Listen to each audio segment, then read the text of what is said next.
What's up, y'all? JP the Install Guy here. Hope to make your install life easier. And today I want to just answer a question that I get very often, which is what size screen will fit inside of my car? If these are the type of things that you're into, please consider subscribing, because this is what we do. Anything car audio install related. From time to time, let us share my car audio knowledge. So whether you're a beginner or advanced, this channel just might be for you. So I literally get this question almost every day in the comments, and I want to go ahead and just clear some things up for you guys when it comes towards picking a radio and what screen size that you actually want to have. I think the biggest confusion comes into place because when you see a radio that has a smaller screen and a radio that has a bigger screen, you may think that it might not fit your vehicle because the screen is a tad bit bigger. Well, what I want to tell you is in order for these radios to be considered a double din, they have to have the same size externally, because a single din has a certain size. I want to say it's like 7 inches wide by a little over 2 inches in height, and the double dins are going to be 7 inches wide and right around 3 3/4, almost 4 inches in height. So all of these radios are literally the same size externally, but what determines the screen size is ultimately just the design of the radio. I've already taken the time and I measure each one of these, and even though they have different screen sizes, they all measure out the same externally as far as the length and the height and the width of the double din, and they're all right around a little under 7 inches in width and right up under 4 inches in height. Now, some of the difference that you may see is this one right here is a full size double din. The reason this is a full size is because it has a DVD component on the inside to where you need to be able to fit a DVD or CD on the inside. Now, this one right here is the same thing. This is a 6.8 inch screen. It is also a full depth double din because it also has that DVD component. Now, if you take these two, for example, these do not have DVDs or CD players. So these are what we will call digital media streamers, which means you basically get all screen, and since you don't have the CD compartment, the CD component in the back, then it doesn't need to be as long. Now with this one, this is what we would call a oversized single din, because this literally has a single din chassis versus a full double din chassis, and the Sony 3250 has the exact same thing, the single din chassis with the oversized screen. This is a 7 inch, and it just gives you a little bit more screen on that one, but it still has the same length as far as going back. Now these are all considered double dins because how wide the face is. And last but not least, we do have one more that we actually don't have in the bunch right now, but I will put a picture up, and this is a digital media streamer, but we call it the mechless unit. The mechless unit looks exactly like this, except that it has a short chassis. Since they don't have the component of the CD player in the back, some brands sees that there's no reason to where you have to make it full length, so they actually shorten the chassis up, which will make it a whole lot easier for trying to get it in some of those dashes that may or may not need to have cutting in the sub dash in order to make a double din fit. Okay, so now let's talk about screen size. So let's take the two 6.2 inch screens for our first example. The reason that the screen is a lot smaller is because with this one you have the DVD component at the top, and then you also have the control panel. The control panel will have more buttons on the left side of the radio. This one did have a volume knob, but it actually popped off, so I'm sorry about that. But a lot of them have the USB in the front, which will make that a little bit more convenient. But since they chose to put the control panel on the left side, they can't give you a full length as far as the screen. So this one would be a 6.2.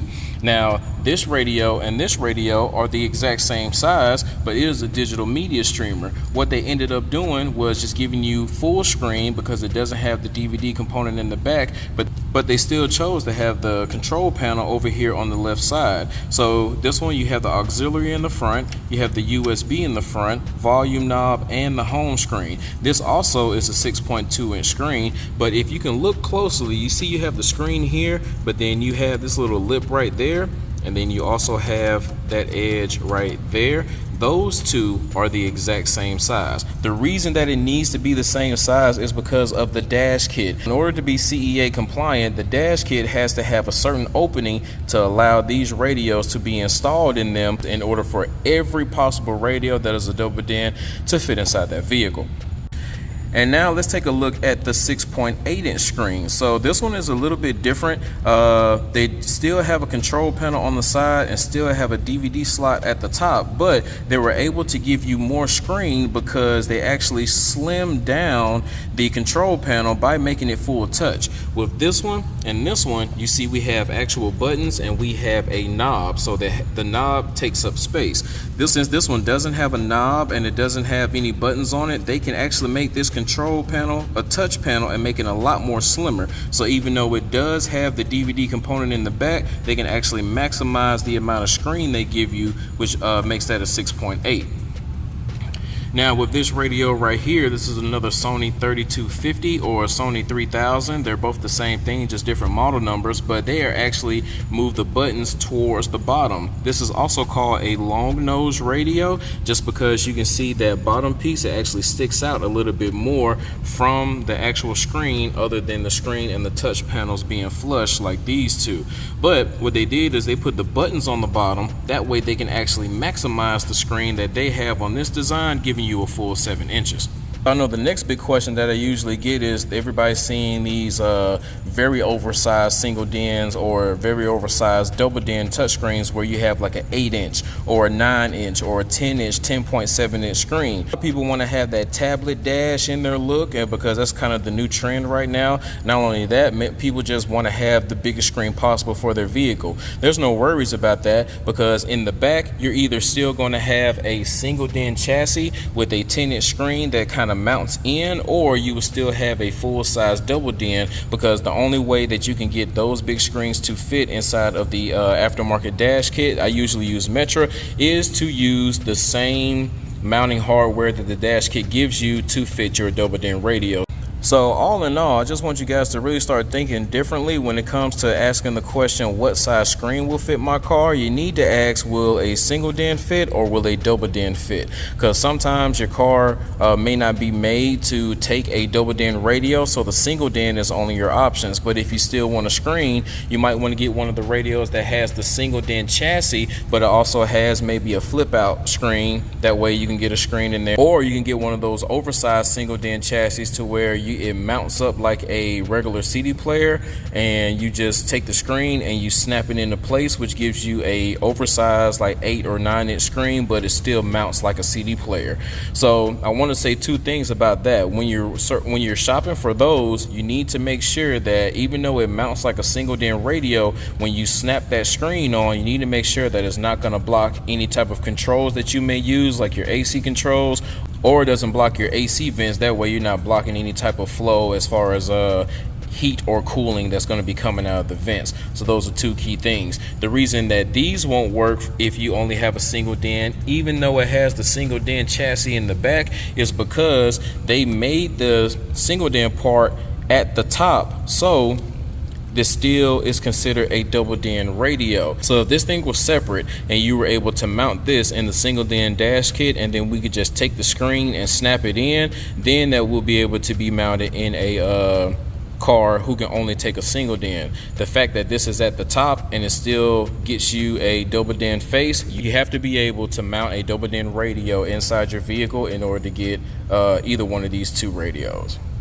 Now let's talk about some advantages and some disadvantages to full-size double DINs, oversized singles, and those mechless units. By far, first things first, the mechless unit is all around, I would say, one of the best choices.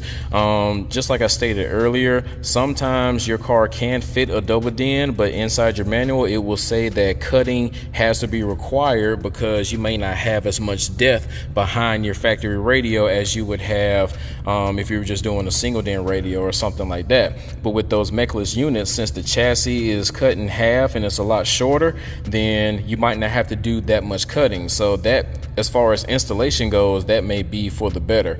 Now, if you have something that has a full-size double DIN, the disadvantage is just going to be the depth. A lot of times you do have to cut a lot of stuff in the back, or let's just say that the double DIN will fit all the way back there perfectly, but when it comes to adding your Bluetooth microphone, your wire harness, plus the harness that comes with this, any other type of things that gets mounted in the back, like a Sirius XM satellite tuner, all that stuff can be crammed in the back, and it can kind of cause some fitment issues issues, so you still may have to do some moving around for stuff like that.